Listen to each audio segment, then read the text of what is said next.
உள்ளாட்சி தேர்தலில் தமிழ் மாநில காங்கிரஸ் தனித்து போட்டியிடும் என்று அதன் தலைவர் ஜி.கே.வாசன் அறிவித்துள்ள நிலையில் இந்த நிலைக்கு அக்கட்சி தள்ளப்பட்டதாக பார்க்கப்படும் நிலையில் அரசியல் சூழலுக்கு ஏற்ற நிலைப்பாடு என அக்கட்சியினரால் கூறப்படுகிறது. அது குறித்து விரிவாக பார்க்கலாம். உள்ளாட்சி தேர்தலில் தமிழ் மாநில காங்கிரஸ் தனித்து போட்டியிடும் என்ற அறிவிப்பு தேர்தல் தேதி அறிவிக்கப்பட்ட பிறகு தமிழக அரசியல் களத்தின் முதல் நகர்வாக பார்க்கப்படுகிறது. சட்டப்பேரவை தேர்தலில் கடைசி நேரத்தில் மக்கள் நல கூட்டணியில் சேர்ந்த தமாக ஒரு தொகுதியில் கூட வெற்றி பெறவில்லை. தேர்தலுக்கு பிறகு பீட்டர் அல்போன்ஸ், ஞானசேகரன் என அடுத்தடுத்து முன்னணி தலைவர்கள் தமாகவை விட்டு வெளியேறிய நிலையில் உள்ளாட்சி தேர்தலில் தமாக தனித்து விடப்பட்டதே தனித்து போட்டி என்ற அறிவிப்புக்கு காரணமாக அரசியல் விமர்சகர்களால் பார்க்கப்படுகிறது. அவர்களுக்கு கூட்டணி வைப்பதற்கு வேறு கட்சிகள் யாரும் இல்லை.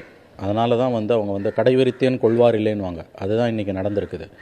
ஸ்ட்ராட்டஜிக்கலாக வாசன் பண்ண தவறுகள் தான் இன்றைக்கி அந்த கட்சி இந்த இடத்துல கொண்டு வந்து விட்டுருக்குது. முதல்ல 2014 எண்டில் அவர் காங்கிரஸ் விட்டு ஏன் வெளியில் வந்தார்ன்றதுக்கு ஒரு கான்க்ரீட்டான ரீசனை கூட, உருப்படியான காரணத்தை கூட இது வரைக்கும் அவரால் சொல்ல முடியல. ரெண்டாவது, அவரோட கோர் கான்ஸ்டுவன்சி யார், அதுக்குள்ளேயும் எந்த தெளிவும் இல்லை.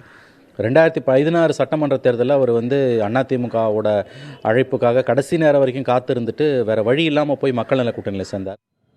உள்ளாட்சி தேர்தலில் அதிமுக அல்லது திமுக போன்ற பெரிய கட்சி ஒன்றுடன் கூட்டணி சேர்ந்தால் மட்டுமே தமாகவை கட்டுக்கோப்பாக வைத்துக்கொள்ள முடியும் என்ற நோக்கத்துடனே வாசன் அண்மையில் திமுக பொருளாளர் மு.க. ஸ்டாலினை சந்தித்ததாக தகவல்கள் வெளியாயின.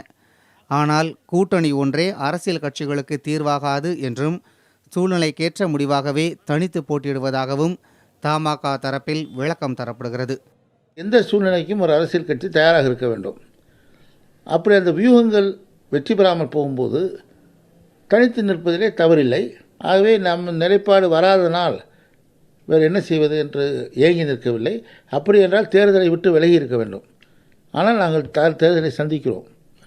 ஆகவே அந்த கட்சியினுடைய முடிவு தேர்தலை தனித்து சந்திப்பது என்பது ஒரு நல்ல நிலைப்பாடு தான். காங்கிரஸில் இருந்து வெளியேறி தமிழ் மாநில காங்கிரஸை மூப்பனார் உருவாக்கிய போது அதன் வழியில் தமிழக மக்கள் நடக்க வலுவான காரணங்கள் இருந்ததாகவும், ஆனால் 2014 வாசன் அதே முடிவை எடுத்தது புரியாத புதிர் என்ற கருத்தும் இருக்கிறது. அது நிஜமா நிழலா என்பதை தமாக நிரூபிக்க உள்ளாட்சி தேர்தல் மீண்டும் ஒரு களம் அமைத்திருக்கிறது எனலாம். புதிய தலைமுறைக்காக செய்தியாளர் குழு.